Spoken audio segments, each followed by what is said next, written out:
राम राम दोस्तों, कैसे हैं आप। आशा करता हूं कि आप स्वस्थ होंगे और खुश होंगे। आज मेरा 99 डे फिटनेस चैलेंज का 21वां दिन है और आज मेरे 21 दिन बीत चुके हैं और हर दिन ने मुझे एक नया सबक सिखाया है। फिटनेस सिर्फ एक सफर नहीं है, बल्कि ये हमारी जिम्मेदारी है अपने आप से, अपनी सेहत से और अपनी जिंदगी से। कभी कभी थकान महसूस होती है, कभी कभी मन नहीं करता है, लेकिन सच मानिए दोस्तों, वही पल हमें मजबूत बनाता है। लोगों के पास काम का बहाना है, कभी थकान का बहाना है, कभी टाइम का बहाना है, लेकिन सच्चाई यही है दोस्तों, जिस दिन बहाने छोड़ दोगे उसी दिन जीत शुरू हो जाएगी। मैं भी कभी यही सोचता था कल से शुरुआत करूंगा, लेकिन वो कल कभी आया ही नहीं जब तक खुद को आईने में देखकर ये नहीं कहा बस अब बदलना है। बदलाव अंदर आते हैं, बदलाव अंदर से नहीं आते हैं। Changes come inside, not from inside. 21 दिन पूरे करना कोई छोटा काम नहीं है, ये वो पड़ाव है जहां से हमारी आदतें बदलती है। याद रखो, शुरुआत करने वाला हर कोई होता है, लेकिन उसे पूरा करने वाला ही विजेता कहलाता है।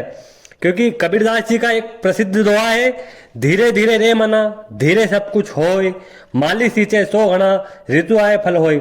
मतलब धीरे धीरे से सब काम होता है। फिटनेस भी एकदम से नहीं आती है, समय और धैर्य रखना पड़ता है। एक कबीरदास जी का बहुत फेमस दोहा यह भी है, सांच बराबर तप नहीं, झूठ बराबर पाप, जाके हृदय सांच है, ताके हृदय आप। इसका मतलब होता है सच्चाई सबसे बड़ा तप है। अगर दिल से सच्चाई और समर्पण है तो मंजिल पाना पक्का है। याद रखो, जीतने वाला वही होता है जो अपनी हार को बहाना नहीं, सबक बनाता है। कहते हैं कि इंसान की सबसे बड़ी ताकत उसकी कंसिस्टेंसी होती है, क्योंकि कंसिस्टेंसी व्यक्ति ही मोटिवेशन को बीट करता है। मोटिवेशन की बातें एक हद तक सही रहती है, लेकिन कंसिस्टेंसी ही आपके जीवन में आपका बहुत बड़ा रोल अदा करती है। आप रोज मेहनत कर रहे हो, चाहे थकान हो चाहे आलस हो, यही आपको बाकियों से अलग बनाता है। क्योंकि कबीरदास जी का एक बहुत प्रसिद्ध दोहा यह भी है, करता रहा सो क्या रहा, अब कर क्यों पछताए, बोए पेड़ बबूल का, आम कहां से खाए। मतलब अगर आपने मेहनत नहीं की और सिर्फ आलस किया तो बाद में सिर्फ पछताने से कुछ नहीं होगा। जैसा बोओगे वैसा ही फल पाओगे।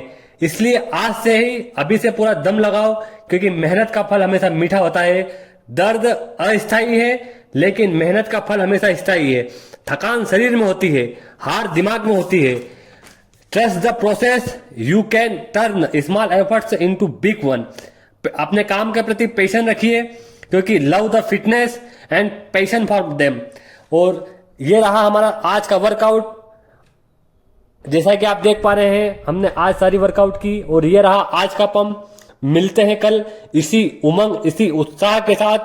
तब तक के लिए बोलो जय सिया राम, जय हिंद, जय माता दी, जय भारत।